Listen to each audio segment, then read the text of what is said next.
Ravi in person? I did. I had been, I went to dinner with him in December, the last few days of November of 2017. I'd been emailing his office for a couple of years by then saying, I really want to talk to someone about my evidence, and they always ignored me. Um, uh, we had some communication early on, but once I found that he'd lied about his credentials, his ministry completely ignored me. But I kept asking them questions, and I wanted to interview Ravi. And one day I got an email from his public relations manager, Ruth Malhotra, who I understand is also part Indian. And she said, Ravi will be in town tomorrow and would like to take you to dinner. So we had a very short dinner. It was really not very productive. Um, he had to leave as soon as we were just getting started on the difficult, awkward issues, and he had another dinner appointment, so we had to leave. So we had about 50 minutes to chat about things, and that was the full extent of my personal contact with Ravi. Okay, so in that meeting, how did Ravi appear to you? Was he trying to make amends with you, to cover up things, or was he aggressive with you? What was his disposition? He was extremely charming, very friendly, very, very likable. And I also noticed he was very manipulative. Um, but I could really understand how he had such power over people. Just good looking, intense look in his eyes, full of compassion, um, willing to listen. The first thing he did when we sat down to dinner was he leaned forward like this and he said to me, Steve, please tell me how we have harmed you. It's like, oh, this is very disarming. I'm expecting a fight and he wants to hear about my hurt feelings. And it's a standard cult move uh, to get away from the facts and build a heart connection. That's a good move when you have weak facts on your. And he did that, and but throughout the dinner he was very gentlemanly and seemed willing to listen. But I noticed that the one of the few times that I confronted him with a piece of evidence that he could not respond to, he looked extremely angry. And I will never forget the look in his eyes when I confronted him on this, and he gave me an answer, and I wouldn't accept that answer, and I pressed him, and he was angry, and he was the look that came across his face scared even me. And I'm a lawyer. I've been in lots of confrontations in my life, but that was a special look he gave me that helped me understand why he had such power over people and why there's a whole ministry of intelligent people, people with doctorates from fancy universities who were never courageous enough to stand up to Ravi.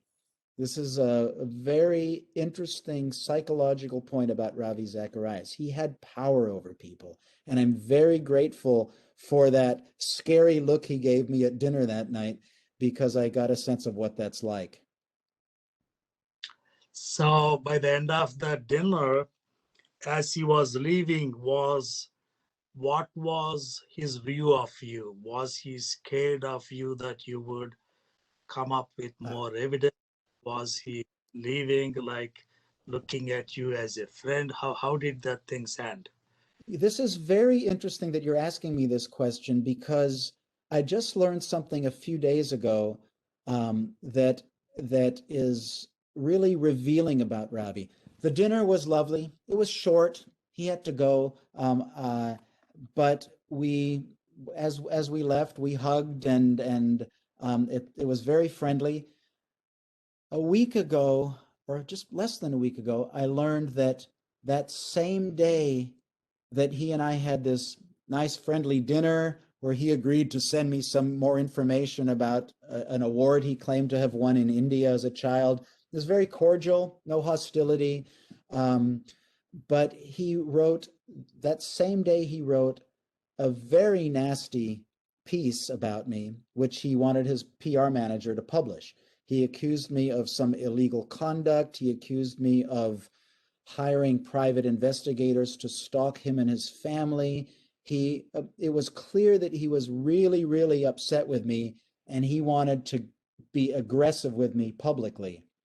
That was the same day that we had this lovely friendly dinner. So what this tells us is Ravi led a double life. It wasn't just that he preached the gospel of Jesus while he was having erotic experiences with massage women around the world. That's part of his double life. He could also charm you at dinner while he's working to have a devastating, critical, false article published about you. You know, he was a very two-faced man. Um, but but his demeanor was always very charming. I can't picture him actually screaming and yelling, but he had his ways of manipulating. And how did you leave the dinner time? I mean, what was the impressions you got? Like, what did you make any resolve? Like, I'm going to pursue this man, or I'm going to close this up. No, I knew that I was going to pursue him because I've felt from the very beginning, Doctor, that this was important material.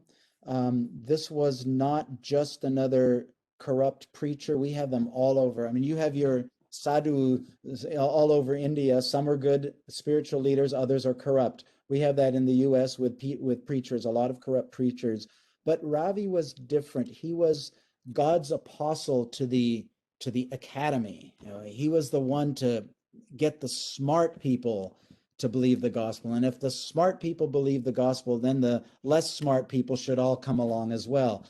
And so I was determined not to let him get away with that. So, but I will say, I'll confess to you that I didn't feel good about the way I was at the dinner. I let myself be too charmed by him. He was really very charming, and I should have come out with a list of questions and said, what about this, and this?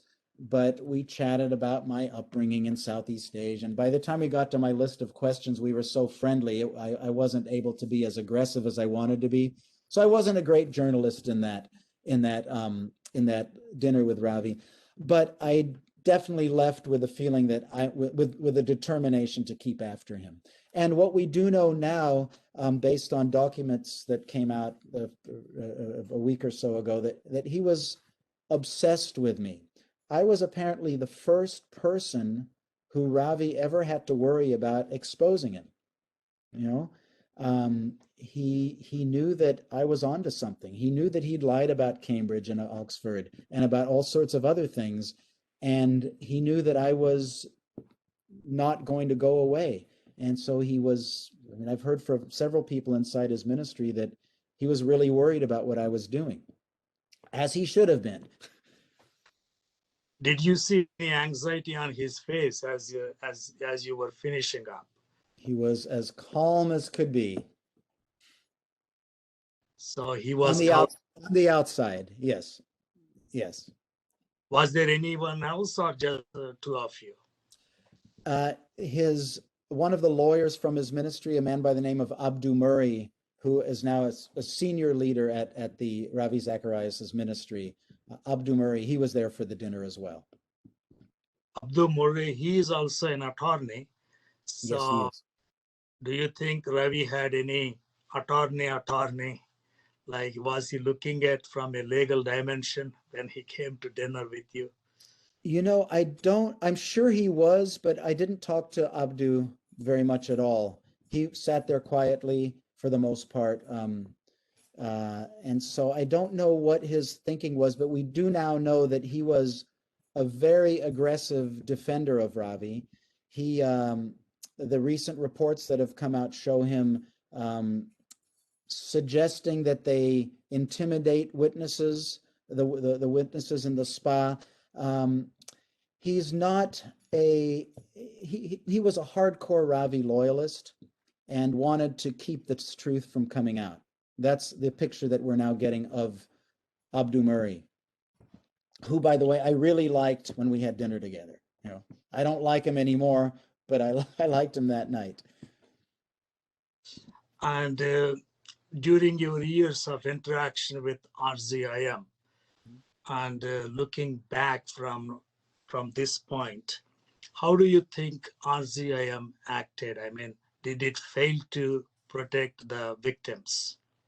Yeah, RZIM was absolutely dishonest throughout. Ever since I began contacting them about Ravi's credentials, the the first month or so, they were very nice about answering my questions. But the instant I found that Ravi had lied about Cambridge and I presented my evidence to them, they cut off all communication with me. No communication whatsoever. And then they began issuing press releases that were clearly designed to cover up his misconduct, minor misconduct. We're talking not about sex, we're talking about his credentials, the way he presented his academic credentials. They they clearly attempted to help him look like he was more than he was as an academic, and to make it look like he had not deceived the public about his credentials. So RZIM was terrible on the in terms of integrity and in terms of honesty. They put Ravi's reputation above their God and above integrity, and that's very clear now. I don't think there's any question about that. And then after the sexual stuff came out, it was the same thing. They put Ravi's reputation above God and integrity. And it really looks like it was a cult, the guru above all. And having said that, I should say there are some very good people inside Ravi's ministry.